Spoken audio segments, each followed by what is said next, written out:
Wow, Chandler Bolt, thank you so much for being on the Successfully Unemployed show. I really appreciate your time and coming on.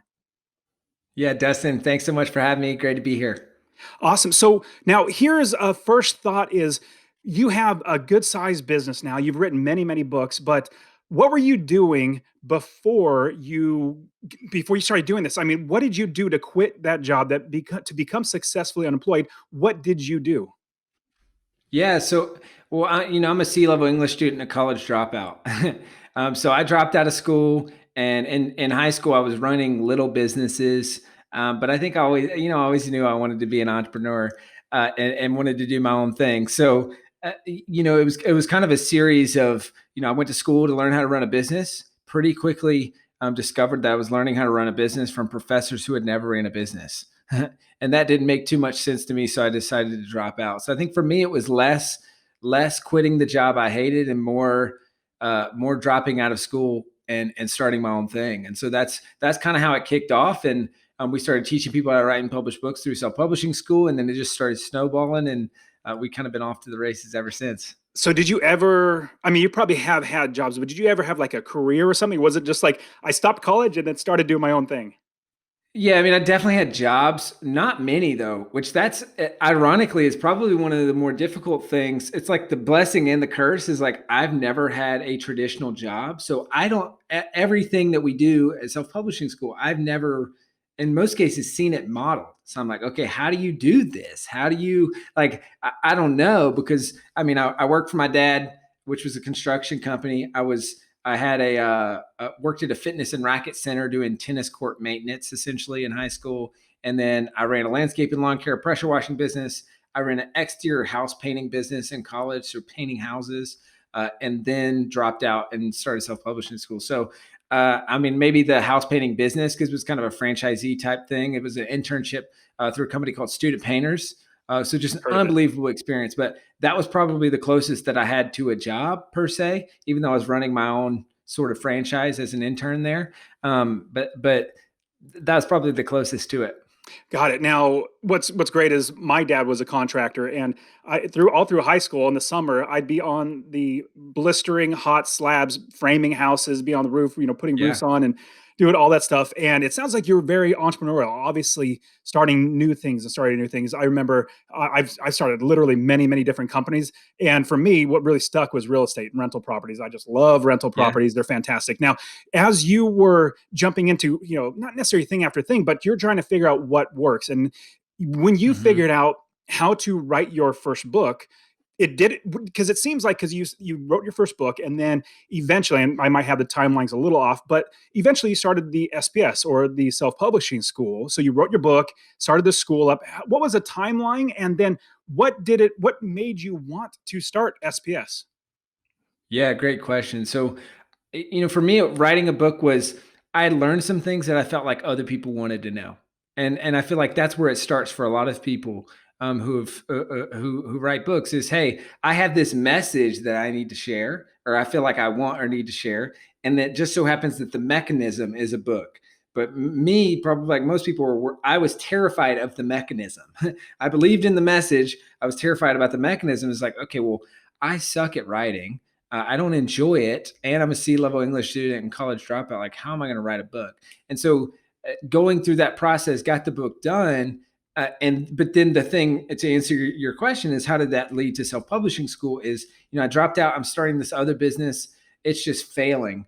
And meanwhile, everyone keeps asking me about how I'm writing and publishing books. So it's like one of those things where, somebody can only smack you in the face so many times before you turn around and look, and then you turn around and look, and then you realize that there's all these people that want to pay you for that thing. And I think that's a good lesson for people who want to start a business, or maybe who are trying to figure out where to go in the business that you already have, is what are people already asking you about, and or trying to pay you money for? See, I was so focused on this other thing that was like just failing, and meanwhile there was a line of people when I turned around that wanted this thing. And it started out, I'd get on the phone with them for an hour, teach them everything I knew for free, just to be a nice person and say, hey, hope this helps. Like, good luck on your book. But then finally, after doing enough of those calls, you start to realize, wait, hold up, I should start charging for this. Right. And I so then we started our first cohort, which, Marcy, who I know has been on the podcast, I'm pretty sure she was one of our first students in that first cohort of students. And I think we had like 44 students. And then that just snowballed into, now we've helped thousands of people write and publish books and use books to grow their business. That's fantastic. Yeah, Chandler, that's very similar to me. So I was buying property after property. I actually got laid off and then figured out got another job and was blessed to get a job so I can then start realizing what my passion was real estate. So I bought property after property and I was literally about to quit my job, maybe about a year out from quitting my job. And I started telling people, and there's two questions people always ask. Number one, how are you quitting your job? Like basically, how are you going to provide for yourself and your family? So I told them investing in real estate. The second question was always, can you show me how to do that? And I was like, after so many times, just like you said, and I think everybody listening to this, if you have people asking you, how did you do it? Realize that they could potentially, or more people could potentially be talking to you and paying you to do the exact same thing that you taught them. And so I was teaching people one-on-one, hour after hour, just one-on-one. I realized it was taking so much time to do this and I loved doing it. So those two things matched up. So I started my own, Yeah. coaching business. Now I want to jump into, because I have Master Passive Income, which is my real estate, my basically only about rental properties, teaching people, coaching, courses, all that sort of stuff. And I'm looking at SPS as like, man, that's a brilliant company, not just in the making money. I make my money through real estate. What I love about SPS is you are helping so many people get to where they want to be, which is writing a book. And so with Master Passive Income, exact same thing I'm trying to do is get people to where I am so that they're buying properties. They're literally making $250 from every single property they buy perpetually, like continually forever. And so I'm trying to think, how can I reach more people? How can I help more people? So tell me, how do we first start a business like SPS where you're teaching people how to write books, but now the perspective, instead of you writing books, now you're helping people to write books. Where do we get started doing that? Yeah, that's a great question. It's something I'm super passionate about because for us, books are the starting point, but then it's about what you do. Like a book is, we say it's like a book is this key that opens up this door to Narnia, right? It's this magical land that you didn't know existed. And there's all this stuff beyond that. So that's when we start, like we have a PR and speaking for authors program. We have course building for authors program. So so this is very similar to what your question is like, how do you turn a book into a course? So we talk about this all the time. And one of the things that I think is super important, number one is sell then build. So because until you have your first sales, you don't have a business, you have a business idea. So one of the biggest mistakes I see people make is they spend years or months or however long creating this whole thing that people don't want. And then they try to sell it because they didn't actually talk to customers in that whole process. And they're like, yeah, I don't want that. This is exactly what happened to me. I wrote and published this book called The Productive Person. It was super successful. That was my first book. And then I'm like, okay, cool. We're going to create a productivity course. But then we did all this work, created this whole course, and then realized no one wants this. And our messaging was totally off. So we spent, probably 10 or 15 grand developing this course. And to this day, I don't think it's sold one copy. And so that's how to not do it. And then self-publishing school, which we started, it was originally called Best-Selling Book System. That was we pre-sold 44 students, and then it was a live delivery over 12 weeks. Excuse me. And so we asked them exactly what they needed or wanted, and then created exactly that thing. So that's my recommendation is first get sales, and sales bring revenue. Revenue is the gasoline and your car. So it's so that you can drive the economic engine, which is the business. So first is getting sales and then iterating from there. Sales and happy customers. That's like pretty much the only two things that matters for your business. But you can't have happy customers without first having sales. That's a great idea. And a lot of people think, well, I just got to pump out a product. And, if we have the old mentality of having a physical product, not saying that physical products are bad, but you got to create that physical product and then you put it up for sale. But if you don't even know that somebody's going to buy it or not buy it, that's so much time and effort. Same thing with the online space. And I heard so many people, and it sounds like you're saying this, basically you pre-sale what you are going to eventually sell. And in that time, you already, number one, have validated everything that you're talking about, everything that you're trying to sell, the product you're trying to sell. You've already validated, but you also, what I love about this is when I pre-sell something, it lights a fire under me. Like, I better get this done. Yeah. Oh, it's a People are paying deadline. for it. Yeah. Yeah. It's a force function and a deadline, 100%. And then it's a feedback mechanism. So every new product that we launch, we first have a beta program. And so that's essentially what I'm describing is that 44-person beta. Right now we're near the end of, as the time of recording this podcast, we're near the end of our PR and speaking for authors beta, which is a new program that we're developing. And next week that rolls out. So like we drink our own Kool-Aid and always have a beta, sell it, then build it. And then also it's a force function to get the content done, to get the product built, to get all that, but it's also a feedback mechanism. So we've gotten so much feedback and testimonials over the last 2-3 months since we've launched the beta of PR and speaking for authors. So now we have raving fans in our community that have an amazing experience. And now it's kind of built up to where people know, like, oh, if there's a beta, you get in on the beta because it's going to be the best product. It's going to be the best price that they'll ever get. It's going to be the most one-on-one attention that they'll ever get. And so like, that's the pitch for a beta is like, they're getting a steal. And so it's amazing for them. It's amazing for us. And we learn and iterate. We get testimonials at the end of it. And that's what we're also super upfront about that is like, hey, our goal is to make you super successful through this so that at the end of this, we have amazing testimonials. So if you're not going to do the work, don't join the beta. So we're able to like basically tell people, hey, don't get in this unless you're going to do it. And then, so it's a perpetual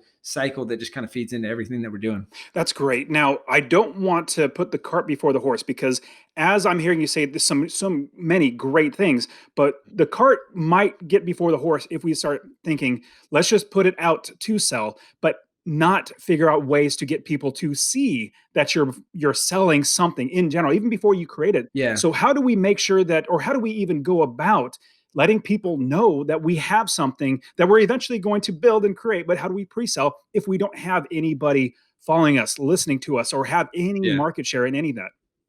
Yeah, great question. I think there's a two-part answer. I mean, number one, that's why we believe in what we believe in, which is doing books. And there's always this chicken or the egg conundrum, which is like, do I do the course first or do I do the book first? And I don't think there's a one size fits all answer. Like I'll make different recommendations based on where different people are at. All I can say is what worked for me, which was the book first. And I know I've talked to other people who have done that same exact path. I think Ruth Sukup, I just interviewed her on the Self-Publishing School podcast. She sold about 500,000 copies of her book, How to Blog for Profit. And then that ultimately became Elite Blogging Academy, which is her flagship product and program. So like it worked for her, it worked for me. So that's all I can say there is like, so that's why for me, it's do a book first. But then to your point, like, okay, I have a book or I don't have a book. Like, how do I get people to even know that I have this thing that I'm going to be selling? What again, I like to share what I've done and what works for me. Because I don't believe in teaching theory, but teaching like actually, in actually what you do. And so for us, it was webinars and doing training webinars for 3 weeks leading up to a product launch. And at the end of every webinar, we would have an opportunity for people to apply for the beta program. We accepted a percentage of those folks and then they signed up. And then we did why didn't you buy calls with anyone that got accepted but didn't buy. And that was really cool because we learned a lot. And also a decent amount of those folks ended up signing up. So that's what we did. But then the question is like, okay, well, how do you get people to show up for the webinar? I was thinking the same thing. Yeah. So like for us, it's twofold. If you're building an audience from the book, I mean, that's a really powerful thing. But then a lot of it's just guerrilla marketing. And so, I mean, it was messaging every single Facebook friend and saying, hey, I'm hosting this webinar next week. Do you know anyone that might want to write a book? Share this link with them. Because I'm asking for the share, not asking for them to come. Because obviously, if they're interested, they're going to register and come. But by asking for the share, they share it and that amplifies the reach. And we also had a couple strategic partners. So there were a couple of people that I just built relationships with that I said, hey, if you'll send your audience to this webinar, I'll give you an affiliate commission.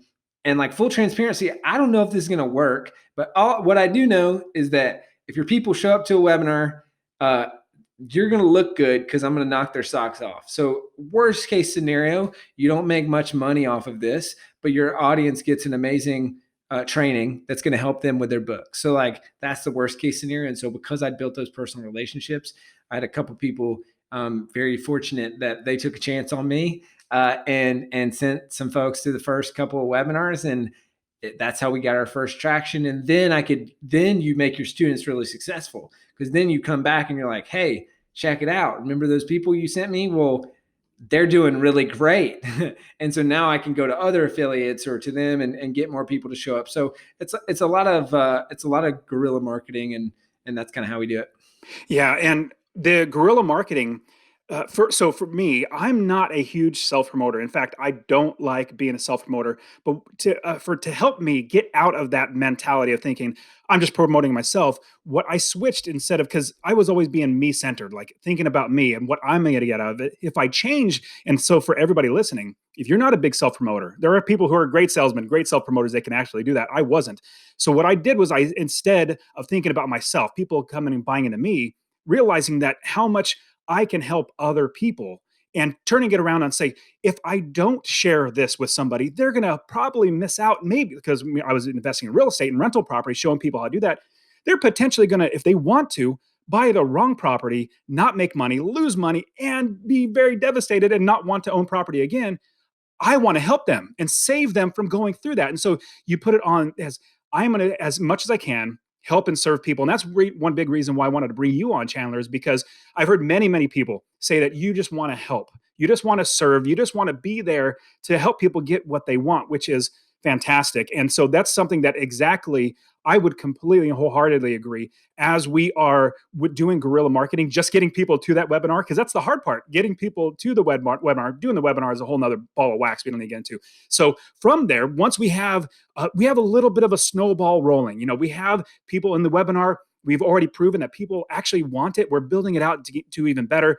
Let's say now we fast forward just a little bit to where we have a course. We are literally selling courses. People are finding our site, maybe they through Google, or we start a podcast, and people are starting to come to us.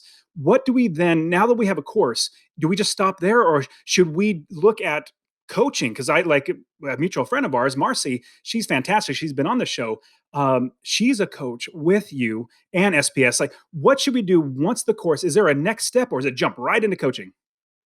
Yeah, it's a great question. So, and with everything, like one of the first questions that I encourage people to ask is like, Stephen Covey, begin with the end in mind. So it's like, where are you going, and what does success look like for you? So that's the first thing we ask people when we're working with them on their book. That's the first thing we ask people when we're working with them on their course. That's the first thing we ask people when we're working with them on getting PR and speaking. Like, okay, is the goal to get clients? Is the goal to sell books? Is the goal something else? So like, begin with the end in mind.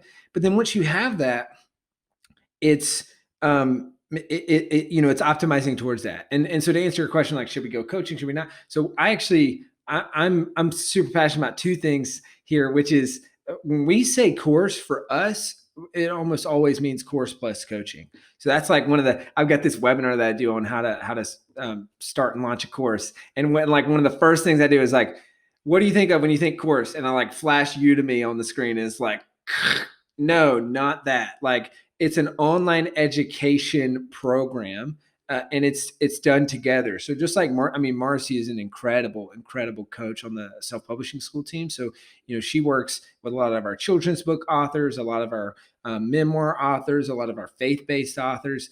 But we believe that the course, yes, is the lion's share of the curriculum. And then the coaches are there to support and hold accountable. And so we try to provide all these different, so we have one-on-one coaching calls, we have group coaching calls, we have the community aspect, we have kind of a Rolodex of outsourcers is what we call it. So these are like cover designers, formatters, editors. And so we've negotiated exclusive rates with all those folks.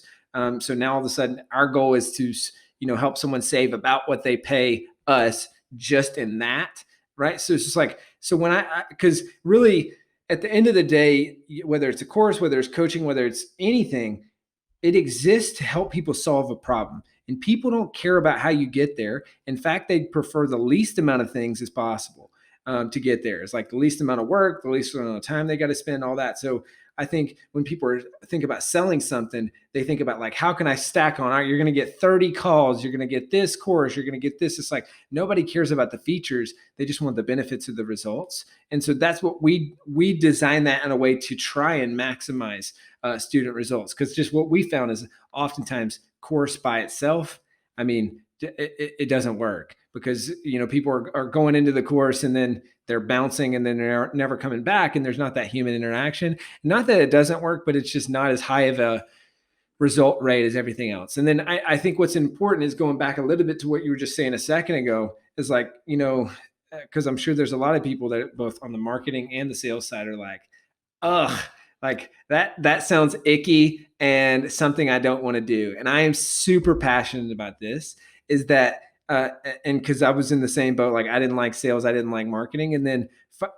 I woke up one day and all my bank accounts were negative. I dropped out of school. I was about to fail at dropping out of school, which in my mind at the time was like the biggest failure I could think of.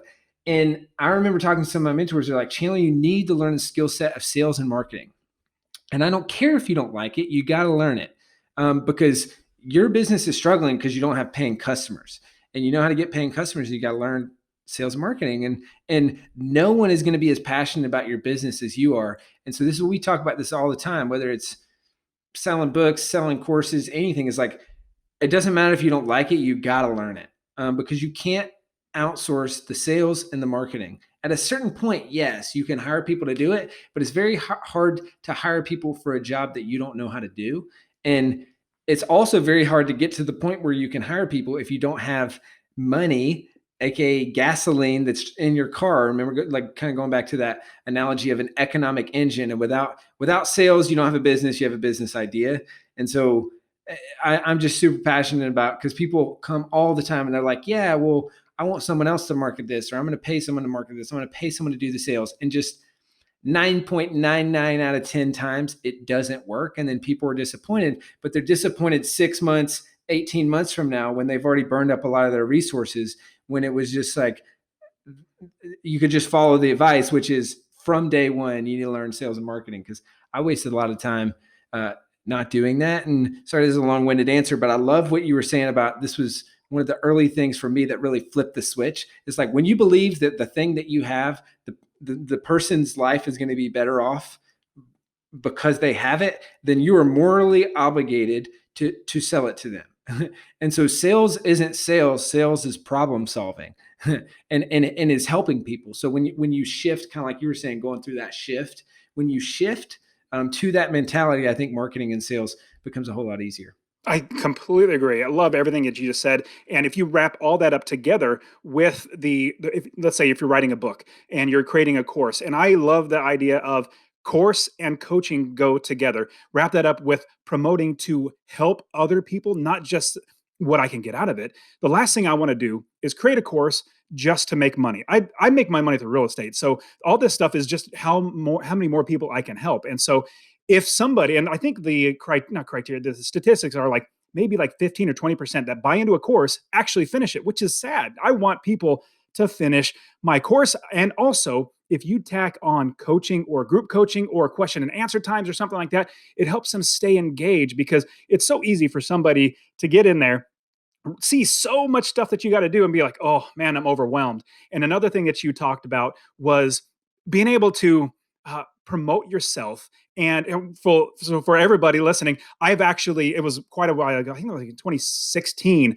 I got into SBS, and because I wrote this book, if everybody watching behind me, that's my book right behind. That's the very, very first book that I wrote. I wrote it all myself. And then I was talking to our friend Marcy, and she said, hey, you should really check out self-publishing school, because they're really good at promoting books or showing you how to promote books.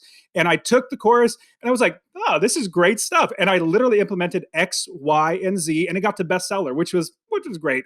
And so now I have 4 books now, which is a lot of fun, because people say, oh, you got books? This is great. It shows you as an authority. Now let's move on a little bit more to, okay, we have the course. We're starting to do coaching. Now, how do we scale from the point where we have people coming in, they're seeing our stuff, more people are buying. now we need to start hiring people? Or is there a step in between there? Or do we start hiring people and putting people in place to do things that we don't have time to do? What's the next step from course and coaching, Yeah. now growing it bigger? Great question. I think it all goes down to kind of what we touched on just briefly earlier, which is like there are only two things that you should be doing in your business: getting new customers and making customers happier. And if it doesn't, so it's like kind of we were talking about, what does a business need? It needs sales and happy customers. So all your efforts in the beginning should be focused on optimizing those two buckets. How do we get more customers, and how do we make our customers happier? Or in our case, it's get better results for our customers. So it's like those are the two things that you should be focused on, and then that drives the economic engine for your car. And then at some point, the economic engine is going to get big enough to where you can afford to hire someone. And so, but up until that point, I mean, you should be ruthlessly focusing on those two buckets. And if it doesn't drive revenue or drive results, it's just not that important. And so it's like really focusing on that, really focusing on that, really focusing on that. And then as you start to scale, that's when the systems, operations, like all that not so fun stuff, or what most people feel like is not that fun. I've learned to really love it. But that's when that comes in. So I've got a podcast and a YouTube channel. It's called the 7-Figure Principles Podcast and the 7-Figure Principles Show. I record a bunch of different videos. There's one on the A-player hiring process that'll be relevant here. And that's the hiring process. So that's how you hire your first employee. But that's when all those things come in. And then specific to hiring your first employee, it really is, I think, like either someone in customer service or an assistant. For most people, that's the best first hire, because then it's going to clear a ton off of your plate. Because you got to look at what are the things that I either don't like doing or that are taking up most of my time, and how can I create systems and bring in a person to do that. So for us, we hired one of our students, was our very first employee, and he at that time is like that. We had kind of scaled into each student got one 30-minute coaching call with me, and then they worked with their coach. And this guy he's awesome. He used his 30-minute coaching call to talk all about like, hey, what is it? What are you guys struggling with from a business perspective, and how can I help? And about a month later, we hired him. Because it's like you don't even know, you don't know how to hire, you don't know how to do anything, and we just got really, really lucky. And so we gave him a login to Zendesk, which was our customer support platform at the time. And we said, hey, we've never used this. We just started using it. We were running this huge summit at the time. So there was like 25,000 people registered. So we were just getting all kinds of customer support. That it just started happening. And so we're like, here's a login. We've never used it. There's 1,000 tickets in there. Get to work. Wow. So like the ultimate is definitely a crash course in how to not set someone up for success, but he figured it out. I mean, and he still works with me today, and is actually one of my right-hand people on the team and on the leadership team and everything. But so for me, it was a customer support person first, and then I waited way too long to hire an assistant. But I would probably go, for most people, 2 birds, 1 stone.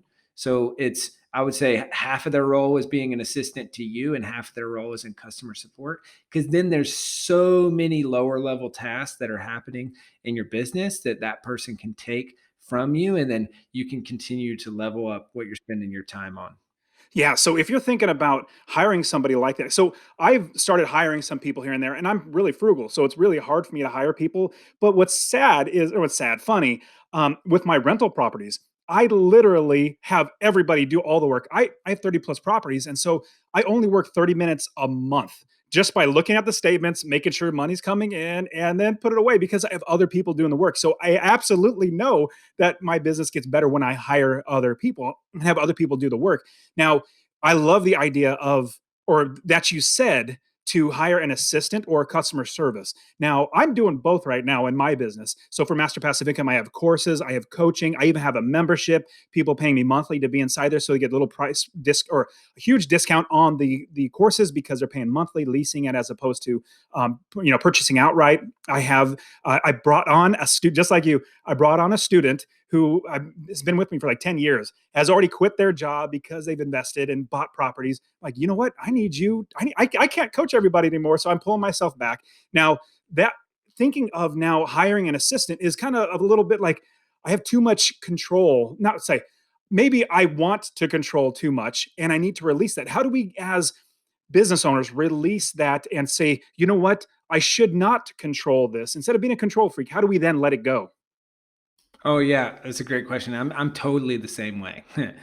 So I'll say this. I mean, there's two things to evaluate. So I think most people, they balk at the cost of an assistant or the cost of an employee, and they don't consider the cost of not having one, which is your time. So what I'd encourage you to do is take what you earned last year and divide it. Gosh, what's the number? I want to say it's 2,500 or some 2,800, something like that, hours that you probably worked. It's kind of like the ballpark. And then you see what your time per hour is worth. And you're like, and so then, well, your challenge is to raise that average, right? That's the only way you bring more leverage in your business. So then you have to say, in order to raise the average, you have to say no to things that are below that average and empower someone else to be able to do them. So I think that was an exercise that really clarified for me, because the number was really big. And I'm from a blue collar family. My parents worked, or my parents met working night shift at a factory. So like it pains me to spend money. But then I looked at that and it was like, it was a lot. And so I'm like, oh my gosh, I should be paying hourly up to that amount. And that really opened my eyes. And then I think it goes back to systems. And so creating systems and having your executive assistant create systems, and then also being totally fine with, there's a decent chance that 4 of their hours is worth 1 of your hours from a just time and value of time perspective. And so that can be tough to wrap your head around. And I think there's a lot of mental stuff that you have to work through, because for my family, it's like humility was always a big thing. And my parents, and especially my mom, would always just really hammer this home for us. It's like, don't ever make someone feel like you're better than them. Because she had this experience, being poor, where she felt like, people that have more money kind of looked down on her, and she knew what that felt like. So then throughout the course of my childhood, we witnessed them going from like lower class to upper middle class. And so she was always determined to not make other people feel that way. And so I think it was a blessing. But then the curse is that you get in your head about it and you're like, oh, I don't want to make someone feel bad or like feel like I'm above them, or feel like, so then you just get way in your head. And then to the point where it's like, it's perfectly for me. It's like, if it takes you 10 hours and it would have taken me 1 hour, that's totally fine, because that payoff is still significantly better. And like that, obviously that equation is going to be different for everyone, but just getting to the point where you can straight faced and without guilt say that, I think is really hard. And you have to work through a lot of belief structures. And you don't overlook, or you should not overlook the fact that you're providing somebody with a job. It's providing somebody Oh, to be able to, 100%. yeah, to be able to pay for food for their family. It's so, if we can Yes. help more people, it's that much better. And the things that you hate to do, there are always a line of people that love to do those things. So I think the trap we fall into is like, wow, why would anyone want to do this? But there's some people who love it. Like that's their dream job. And so you're casting you're projecting your belief system on someone else just because you don't like doing it, which is preventing you from not doing it, which would be amazing. And it's also preventing them from having their dream job. And so I think when you reframe it that way, it becomes a whole lot easier to both hire that person and delegate those things to them. I love that. One quick example is I hate editing articles. I hate editing anything. Once I write it, I want to move on. And I hate it, but I didn't realize that there were people that loved it. So anyways, I found out somebody that edits all the articles now, and she loves it. She absolutely loves it. And she's like, this is the best job. So yeah, absolutely. We don't want to put our limiting beliefs on other people's or our negative biases or anything like that. Okay. So before we jump into the rapid fire round, last question I want to ask is that the key to scaling the business to becoming a $16 million business? Is there anything else that we should do to start scaling the business other than hiring people to start taking over and making systems grow? Yeah, great question. I mean, I think it comes down to three things, which is really what the Seven Figure Principles podcast and the show and all that. That's just like a fun side project for me, and I love helping people with this stuff. But I think it really comes down to, and most of the things, it it really comes down to rhythms, systems, and KPIs. So there's meeting, well, and then above all of that is really great people. And so, but the rhythm systems and KPIs help both attract those great people and develop those great people. And so, KPI stands for key performance indicators. And then the rhythms are like meeting rhythms. And then the systems is the playbook that I was talking about. I'm totally sure in your podcast and everything that you have on the seven figures, I'm sure that has all that stuff in there. So we'll definitely link to all that Yeah, stuff. Now let's cool. get into the rapid fire round. So they're really easy questions. You should nail these down. Obviously, you're a writer. So the first question I wanted to start with: what is your number one book that we should read, business or otherwise, but nonfiction that we should read? And so I'll ask a follow up question because I always like to contextualize book recommendations. What's one thing, and I'll just say for you personally, Dustin, what's one area that you want to grow? I would have to say how I could Sorry, I'm serve more putting you on the people. spot. Yeah, no, but right now it's Okay. really how I can serve more people. Serve more people. So I would say The Go Giver.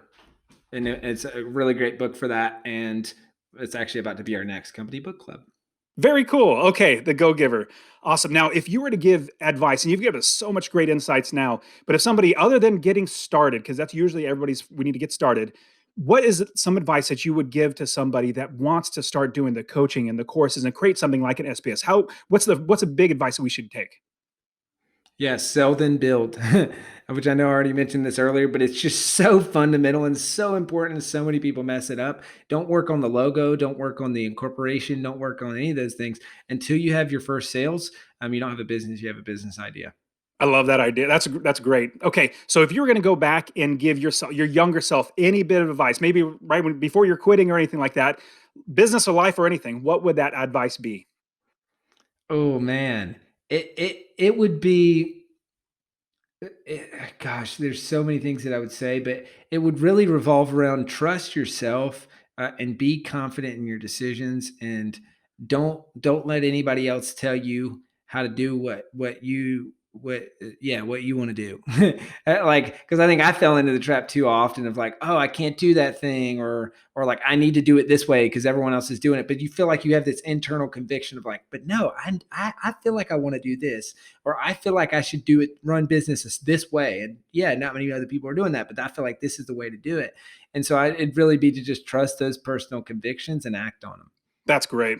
That's great. All right, Chandler, giving us so much great insights. I know some people are going to want to reach out to you, and I definitely think the SPS school is fantastic. How can somebody reach you? How can they know more about you? And if they want to write a book, join SPS. Yeah. So selfpublishingschool.com or selfpublishing.com. Those are two of our main properties that we have. We've got a bunch of helpful resources. So there's free training on the site. You can go to self-publishingschool.com/free. You can also get a free copy of my book published, which is like a good starting point for a lot of people. That's on the site. We've got a book outline template generator. It's literally like press a couple buttons. It'll spit out a 25-page Google Doc that you can just clone and then start working on your book right in that Google Doc. So there's a lot of different resources, but if you go to self-publishingschool.com and there's a how to write a book blog post, which is kind of like our main thing, and then you'll find the outline template generator, copy of my book published, free training, all that kind of in one place there. Awesome. Chandler, thank you so much for being on the Successfully Unemployed show. I really appreciate your time. Dustin, thanks for having me. All right, man. You take care.